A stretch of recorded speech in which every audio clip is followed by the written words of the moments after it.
You're watching Let the Quran Speak, and now we answer questions from you. You can visit our website, QuranSpeaks.com, and send us a question there. Dr. Shabir, the question is, will God send another prophet, and will there be another religion after Islam? So in the Islamic concept, especially among Sunnis, there is the idea that the Prophet Muhammad, peace be upon him, is the last of all of the prophets. And what supports that belief? First, an interpretation of a verse of the Quran. The 33rd chapter of the Quran, the 40th verse, says about the Prophet, peace be upon him, وَلَكِنْ رَسُولَ اللَّهِ وَخَاتَمَ النَّبِيِّينَ. But he is sent as a messenger of God and the last, that's an interpretation, that's the last of all of the prophets. Literally, it says the seal of the prophets. He's the seal of the prophets. Mm-hmm. Now, the word seal here might be a stamp, and perhaps that's the last thing that goes on an envelope when people wrote letters to each other in the ancient times. Maybe they put a wax on the envelope and then they put a seal on the wax. So from this understanding, the Prophet Muhammad, peace be upon him, is the last of all of the prophets. He puts the seal on the whole line of prophethood. So the idea among Muslims then is that God has sent prophets to all people over time, speaking various languages in various regions of the world, and over time, and the Prophet Muhammad, peace be upon him, now comes at the culmination of this whole line of prophecy. A more clear support is found for this idea in Hadith, where, for example, the Prophet, peace be upon him, says, "La nabiyya ba'di." You cannot get it clearer than this. Mm-hmm. It means there is no prophet after me. Mm-hmm. And in another Hadith, he describes his position vis-a-vis that of other prophets as if a building was constructed and people were looking at it and admiring its beauty, but they noticed that one brick was missing. So he said, I am that brick. So he is the last brick, that's the finishing touch that goes to complete the whole house of this revelatory scheme that comes from God through prophets over time.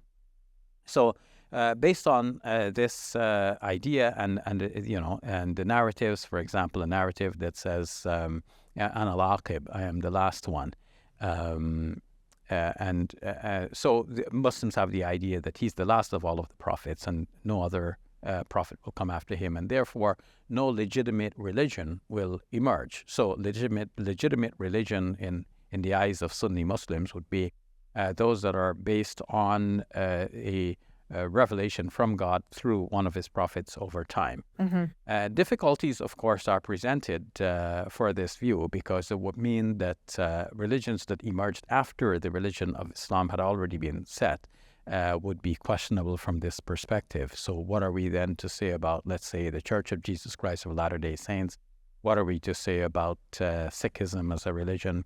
And so or the on. Baha'i faith. Yeah. Yes, things religions that either emerged on their own or emerged as sects from branching away from the Islamic faith. Mm-hmm. So this is a subject that Muslims will have to discuss further as we move into the modern era, in which there is an emphasis on pluralism and mutual understanding and mutual respect for people, recognizing that people are born in certain situations or find themselves attracted to certain streams of thought. How are we to regard other people who are sincerely following other faiths, and what do we think to be God's plan for people in general, especially people who are outside of the Islamic faith? Mm-hmm. But that's not different from how we view Christianity, for example, or Judaism, right? They came before us and they have slightly different beliefs.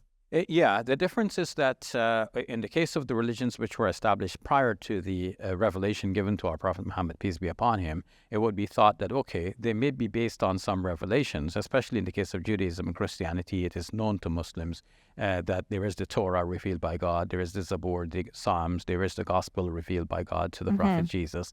And people may have, from an Islamic point of view, deviated from those original scriptures, maybe even changed the scriptures to a certain extent. But basically, there is a core of revelation there. Thank you for sharing that, Dr. You're welcome.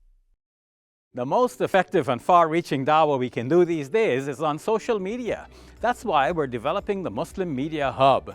We're harnessing the power of media to spread the message of Islam. Please support this project at QuranSpeaks.com and share in the reward from God.